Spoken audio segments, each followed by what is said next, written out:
அனைவருக்கும் என் இனிய வணக்கங்கள் நண்பர்களே. இன்றைய பதிவு நல்ல அதிர்ஷ்டத்துக்கு, தொழில் நிறுவனத்தில் வெற்றி கிடைக்கிறதுக்கு, உங்கள் கடைகள் சிறப்பாக ஓடுவதுக்கு, கடையில் எப்பயுமே கஸ்டமர் குமிறதுக்கும், கஸ்டமர் திரும்ப திரும்ப உங்கள் கடையில் அதிகமாக வர்றதுக்கும், பண வரவு அதிகமாக இருக்கிறதுக்கும், செய்கிற தொழில் எந்த தொழிலாக இருந்தாலும் அதில் வெற்றி கிடைக்கிறதுக்கு இந்த எந்திரம், இது ஒரு எந்திர முறை. இதை தாய்த்தான் பயன்படுத்தணும். இது ரொம்ப எளிமையான முறை தான். ரொம்ப பொருள் செலவில், அதிக பொருள் செலவுலாம் கிடையாது, பெரிய பூஜை கிடையாது. நான் சொல்கிற மெத்தடில் நீங்கள் சரியாக ஃபாலோ பண்ணிங்கன்னா உங்கள் கஸ்டமர் உங்களை விட்டு போக மாட்டாங்க. திரும்ப திரும்ப உங்கள்கிட்ட தான் வருவாங்க. உங்கள் தொழில் சிறப்பாக நடக்கும். உங்கள் கடைகளுக்கு ஜனங்கள் அதிகமாக வருவாங்க. பண வரவு நல்லா இருக்கும். இதுதான் இந்த எந்திரத்தோட நோக்கம். இது என்னுடைய அனுபவம் தான். அனுபவ முறை தான் நான் கொடுக்குறேன். ஆனால் நான் சொல்கிற மெத்தடில் வரையணும்.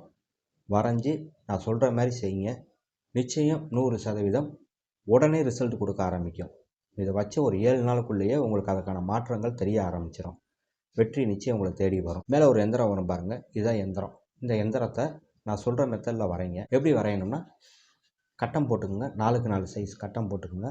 இது ஒரு 3x 3, 3 இன்ச்சு 3 இன்ச்சுக்கு அகலத்தில் கட்டம் போட்டுக்குங்க. போட்டுட்டு இந்த எந்திரம் எப்படி எழுதணும்னா, 127, 130, 134, 120, 121, 125, 135, 123, 124, 129, 122, 133, 121, 126, 128, 136. இதுதான் எந்திரம். இந்த மாதிரி தான் எழுதணும். நான் எந்த மெத்தடில் கொடுத்துருக்கேன்னா இப்படி பண்ணியிருக்கேன். சரிங்களா? இந்த மெத்தடில் தான் நீங்கள் எந்திரத்தை எழுதணும். கட்டம் போட்டுருங்க. கட்டம்லாம் போட்டுட்டு கட்டத்துக்குள்ளே இந்த எண்கள் எழுதுகிறப்ப நான் சொல்கிற மெத்தடில் தான் எழுதணும். அப்போ தான் இந்த எந்திரம் வேலை செய்யும். சரி, இந்த எந்திரம் எப்படி எழுதணும் அப்படின்னா, வெள்ளி தகட்டில் எழுதி ஒரு வெள்ளி தாயத்துக்குள்ளே அடைச்சி வச்சிங்கன்னா 100% வேலை செய்யும். இல்லை, என்னால் வெள்ளி தகட்டில் எனக்கு எழுத தெரியாது, எழுத முடியாது அப்படின்னு சொன்னீங்கன்னா, பேப்பரில் எழுதலாம். பேப்பரில் எழுதி ஆனால் வெள்ளி தாயத்தில் தான் அடைக்கணும். வெள்ளி தாயத்துங்கிறது கடைகளில் இன்றைக்கி தங்கம் விற்கிற கடை, வெள்ளி விற்கிற கடையில் கேட்டிங்கனாலே வெள்ளி தாயத்து கொடுப்பாங்க. ஒரு 200 ரூபாய்க்குள்ளே வரும் தாயத்து, அவ்வளோதான் வரும். இது ஒரு பேப்பரில் சுருட்டணும்.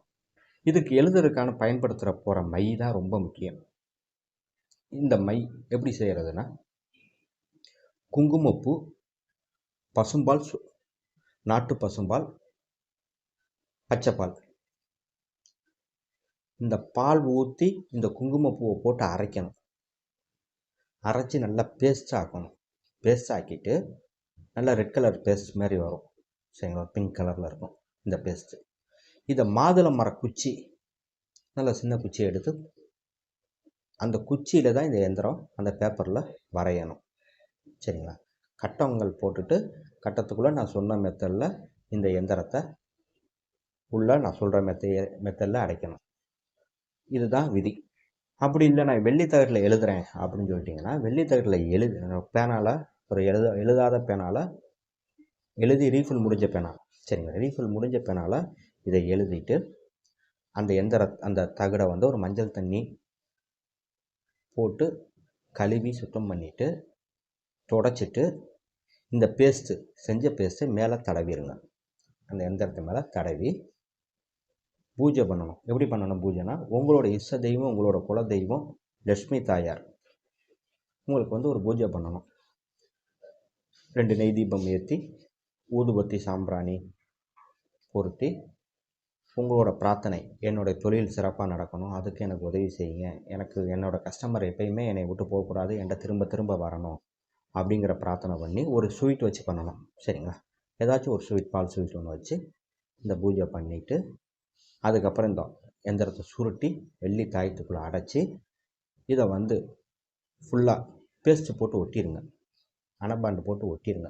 ஒட்டிட்டு அதுக்கப்புறம் சந்தனத்தில் முக்கி இந்த தாயத்தை அப்படியே மொத்தத்தையும் சந்தனத்துக்குள்ளே முக்கி உங்கள் பூஜை அறையில் 3 நாள் வைங்க. 3 நாள் அதுக்கு பத்தி சூடம் காமிச்சு பிரார்த்தனை பண்ணுங்கள்.